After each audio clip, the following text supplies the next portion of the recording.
Salut chers élèves, bienvenue dans ma chaîne YouTube, ma chaîne qui est intitulée Prof Blessing. Alors dans cette nouvelle vidéo, nous allons travailler sur l'algèbre linéaire.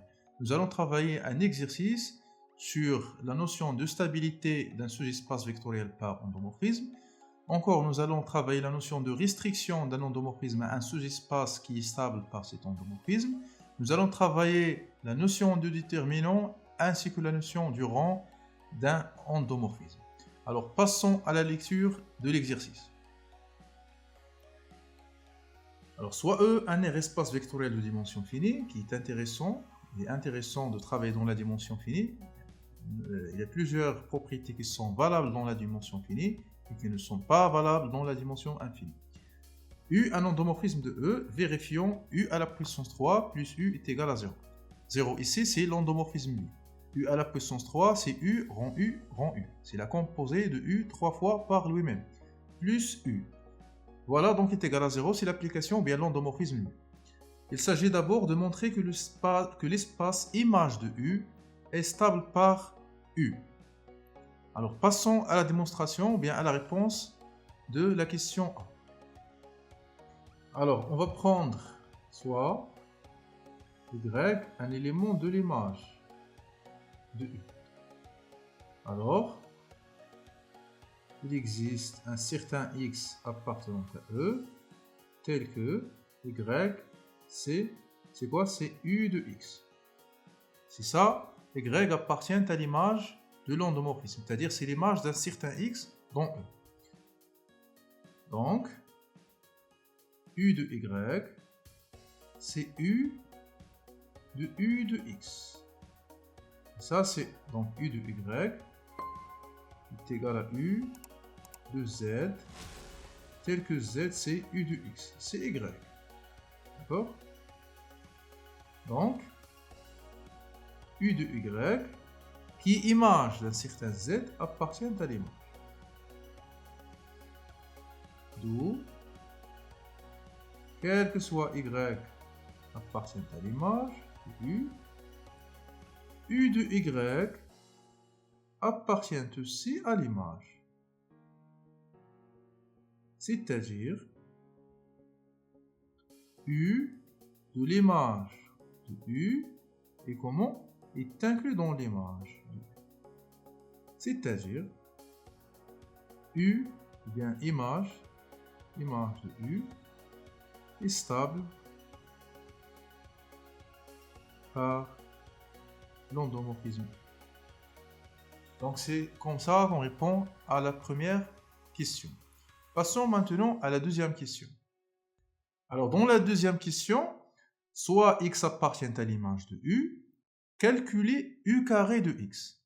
Donc on va maintenant calculer U carré de X pour X appartenant à l'image. Bien sûr, on va utiliser l'hypothèse qui est donnée dans l'énoncé de l'exercice. Donc soit, donc B, pardon, soit X appartient à l'image de U. Bien. Alors, ça veut dire quoi? Qu'il existe, un A dans E tel que X, c'est U de A. C'est ça, X appartient à l'image, c'est-à-dire c'est image de quelque chose dans E. Bien. Alors, U de X, c'est combien? C'est U de A. Donc, U de X, c'est U de A. On va faire 3 fois.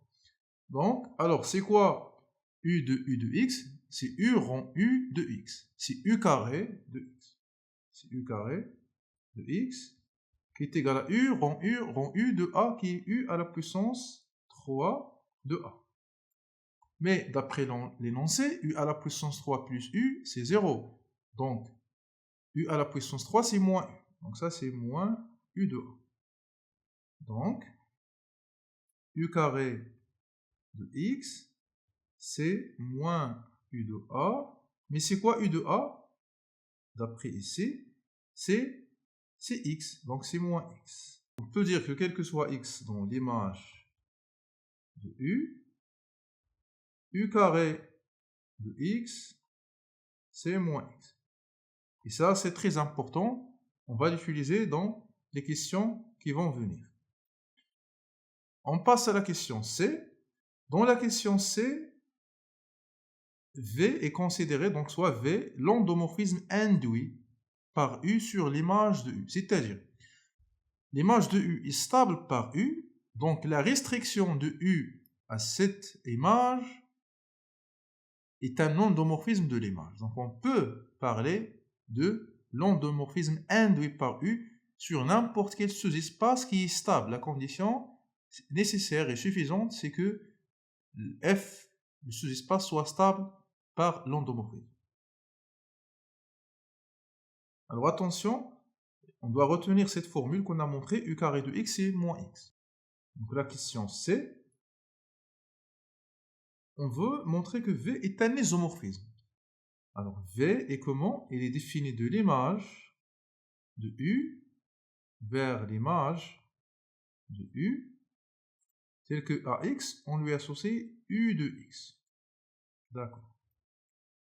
Alors, normalement, on travaille dans la dimension finie. On sait toujours que dimension de l'image de U est inférieure à la dimension de l'espace où on travaille, qui est de dimension n. Donc, il est inférieur ou égal à n. C'est-à-dire, l'image de U est aussi de dimension finie. Alors, on sait que dans la dimension finie, un endomorphisme est un isomorphisme, c'est seulement si il est linéaire. D'accord? Pardon, c'est seulement si il est injectif. Et pour montrer l'injectivité, on va calculer le kerr. Alors, soit x appartient à E à l'image de U. Virgule, on a... Alors, on va écrire x appartient à kerr de V, c'est seulement C. Normalement, l'image de U, c'est l'espace, c'est l'espace qui contient kerr de V. Donc, c'est l'espace de base où on travaille maintenant. Ce n'est plus E, c'est l'image de U. Ça, c'est équivalent à V de x est égal à 0.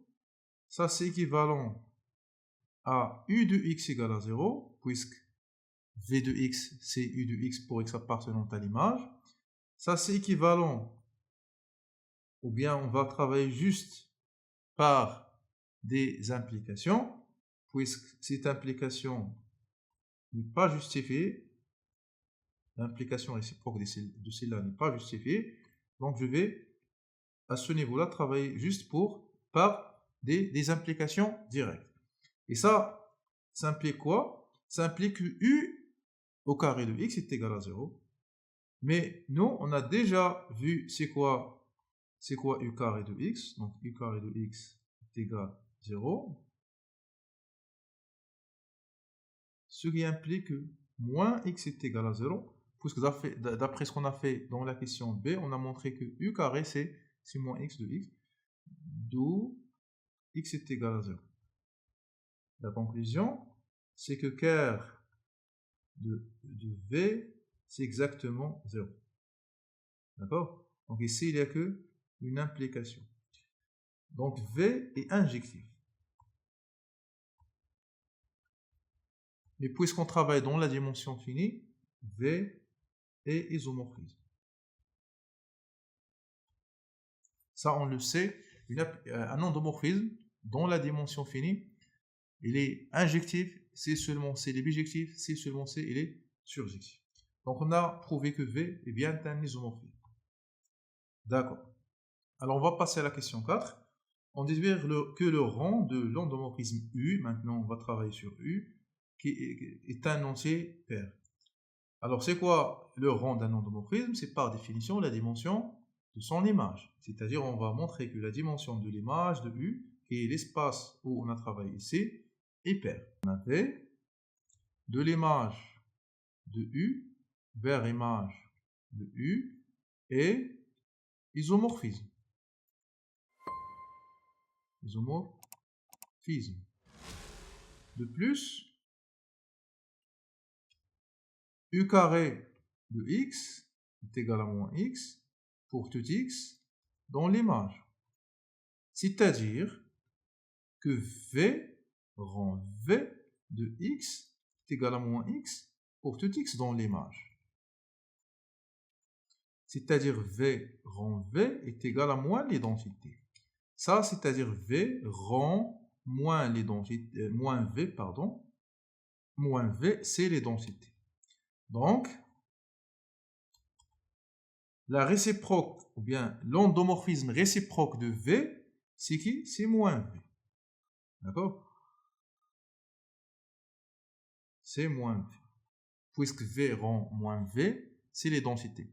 En dimension finie, si on a trouvé deux endomorphismes, U rend V qui est égal à l'identité, alors les deux sont inversibles et chacun est l'inverse de l'autre. On ne vérifie pas que V rend U est égal à l'identité. Ça, c'est immédiat, mais ça, juste en dimension finie. Et c'est faux en dimension infinie. Alors, maintenant, passons au déterminant. Rappel. Alors, déterminant de U moins 1, c'est en général, c'est 1 sur déterminant de U, puisqu'on sait que l'endomorphisme est inversible, c'est-à-dire un endomorphisme réciproque, c'est seulement si son déterminant est différent de 0. Alors, si U est inversible, on peut diviser bien sûr sur son déterminant. Et déterminant de lambda U, c'est quoi? C'est déterminant de U, mais fois quelque chose, c'est lambda à la puissance la dimension de l'espace où on travaille. D'accord? Alors, appliquons ça à cette relation.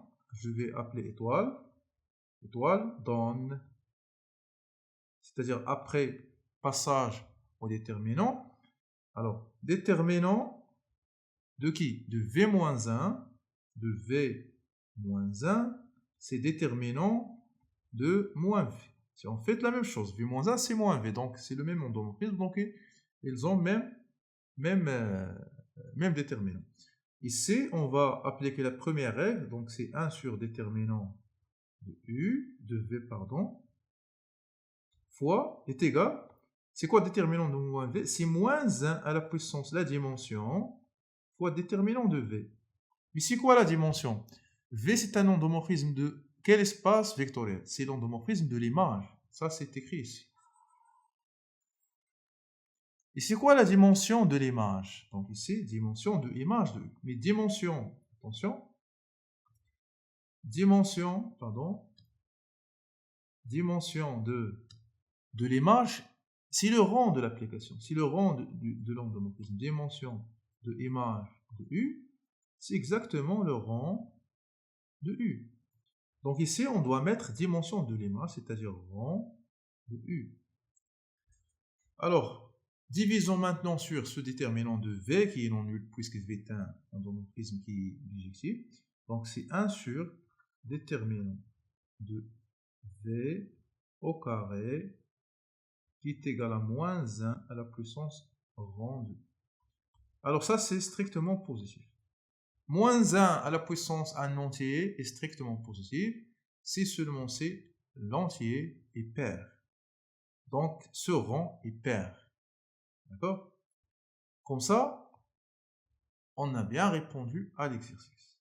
Donc, moins 1 à la puissance rang de U est strictement positif, c'est-à-dire il est égal à 1, d'où rang de U est pair, puisqu'il est un entier. D'accord? Et pair. Et ça, c'est ce qui est demandé. Alors, j'espère que l'exercice est clair pour vous. Merci et à bientôt.